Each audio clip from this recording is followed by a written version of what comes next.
Hello YouTube. I make a lot of videos at my desk or in the bathroom.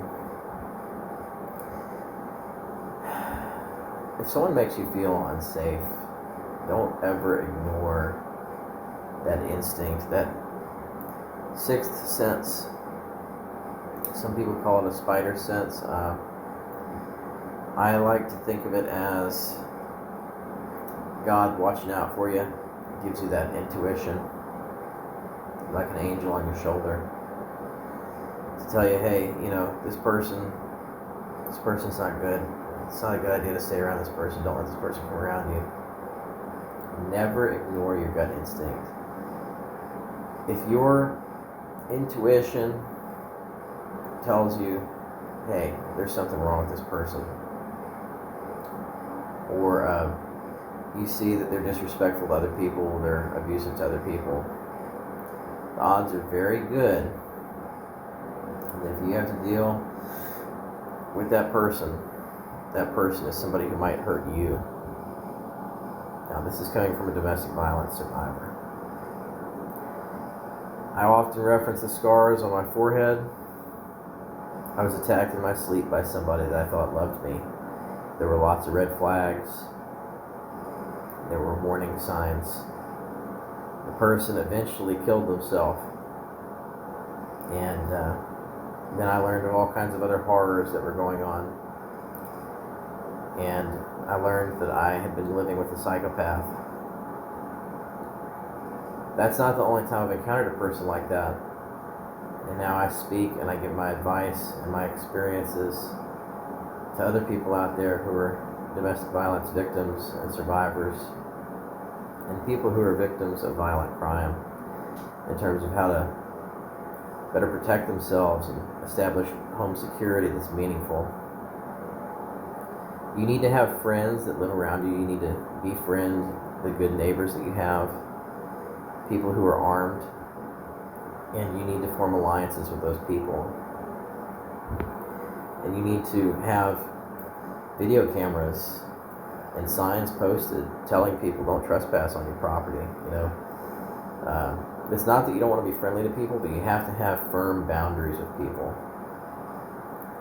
Do not allow anybody to come to your door begging or anything like that, asking for anything unless it's an absolute emergency. And even then, be selective about who you help. Never ignore that intuition, though. That's the number one rule. If something doesn't feel right, you need to be on guard. You need to be protecting yourself from that person or people, because there are dangerous people out there, narcissistic people who have demons. Those demons are alcohol and drugs, trauma. They might have some kind of mental health problem that makes them extremely dangerous. They might be very, very poor and desperate because they're poor, so they're going around stealing and robbing. They might be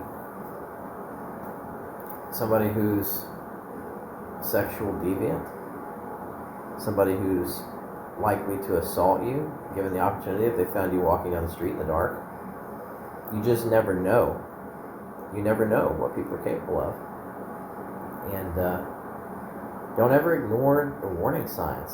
Like the slightest intuition, anything, even the smallest thing, you be on guard. Recently I had somebody that was a toxic narcissist, a neighbor,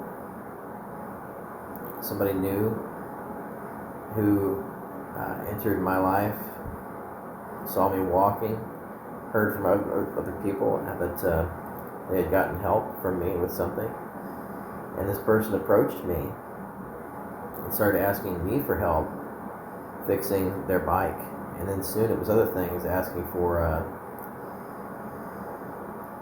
money, asking for things like paper towels, baby wipes, trash bags. And then I learned this person didn't have a job.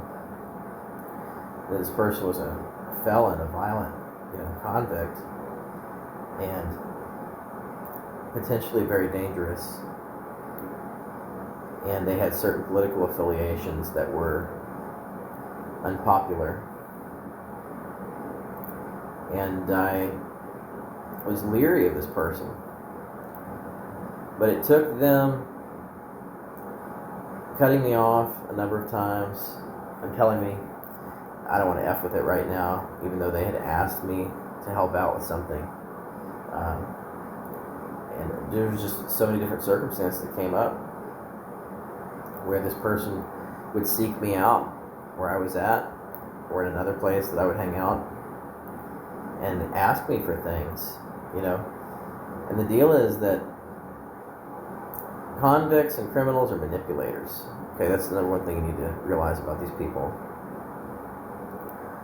If you've been a victim of crime, beware of anybody who appears to be strong, or fit and muscular, heavily tattooed, self-admitted, alcoholic, or any kind of past or present drug use, and especially if they've been incarcerated. Never ignore the red flags.